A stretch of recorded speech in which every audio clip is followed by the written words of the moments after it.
on here live to share my organization tip. If any of you saw the picture that I had posted yesterday with my workspace, which is where I'm standing now, that was an absolute disaster because it was filled with projects that were just started, in the middle, or finished, and things weren't put away after.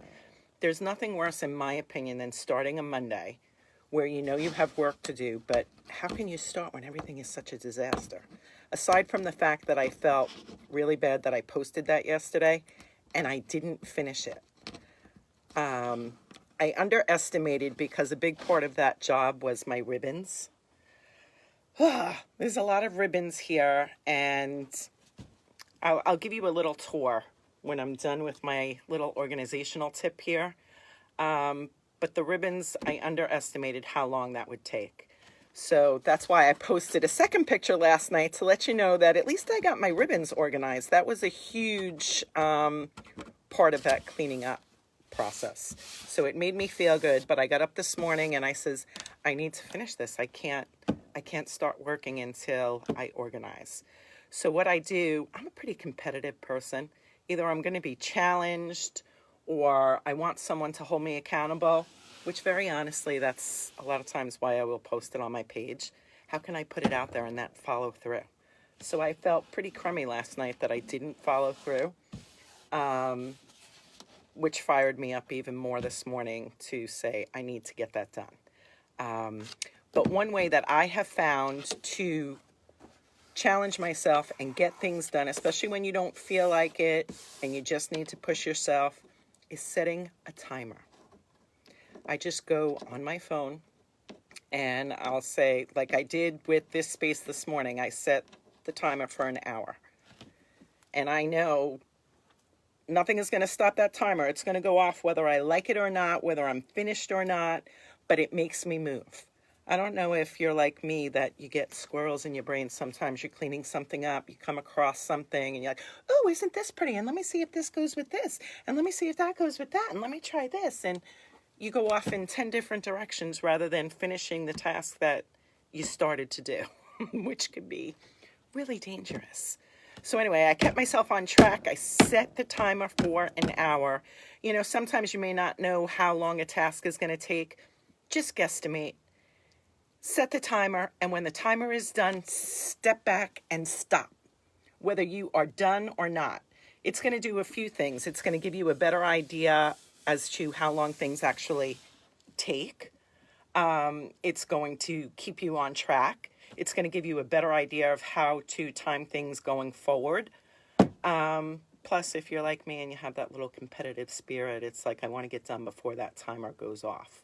So that's what I did with myself this morning. I do that with a lot of tasks.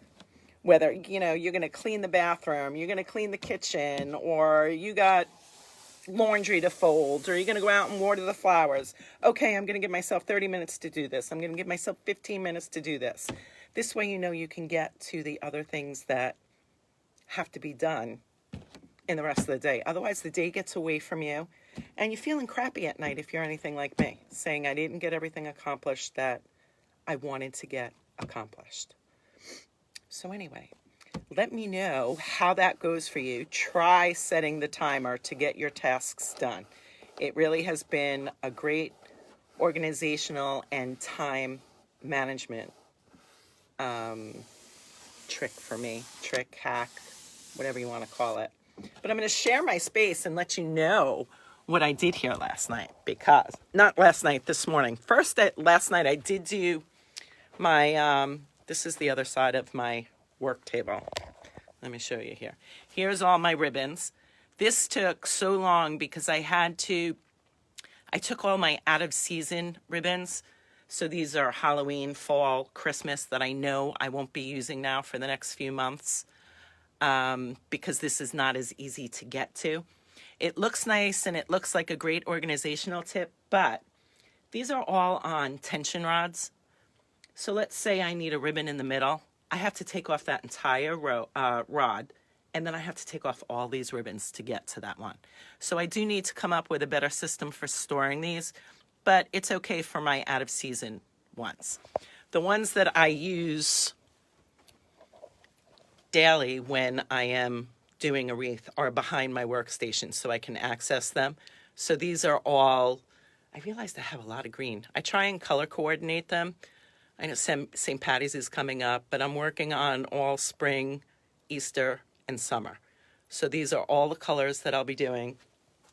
I have another one here where I just do a lot of everyday wreaths where I use a lot of black and white and burlap. I have my reds in there. Here's more burlap that I just bought. These are my florals that I buy on, what do you call it?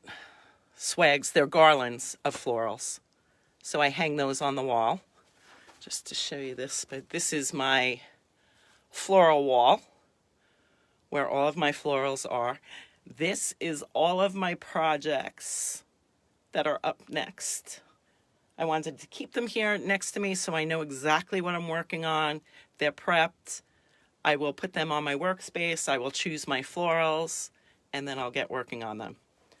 Behind me, I have more florals. Once I cut a bush of florals that maybe I've used in an arrangement or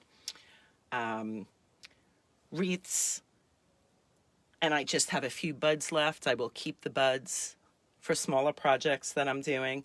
Same with leaves. I'm always looking to fill in with leaves. Maybe I'm doing a smaller arrangement and I had a whole bush that just had some leaves left. I will keep those there. This is interesting. This is all bows that I have hanging on a rope. They're either ones that I've done for tutorials, teaching people how to do bows, or I've taken off other projects. And you know me, I love bows.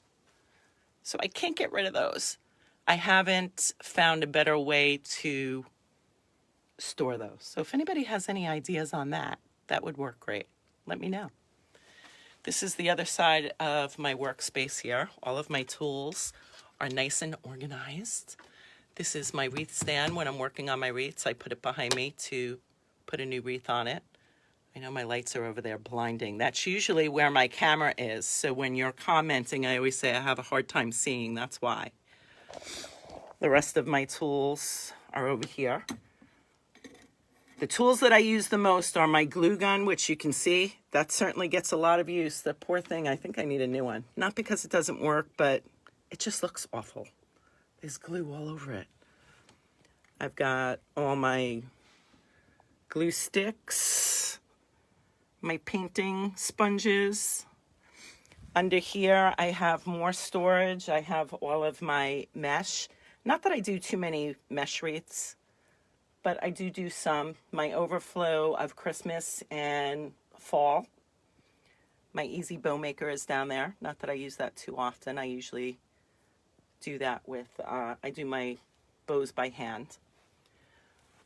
But I wanted to share with you just a few of my organized, and this is what it looks like behind the scenes.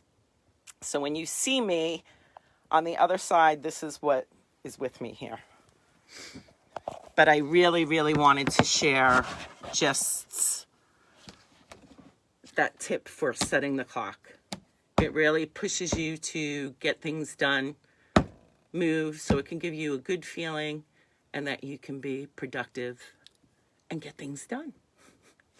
So let me know what you think about that. If anybody tries the timer technique and what task you were doing when you set the timer technique, I'd love to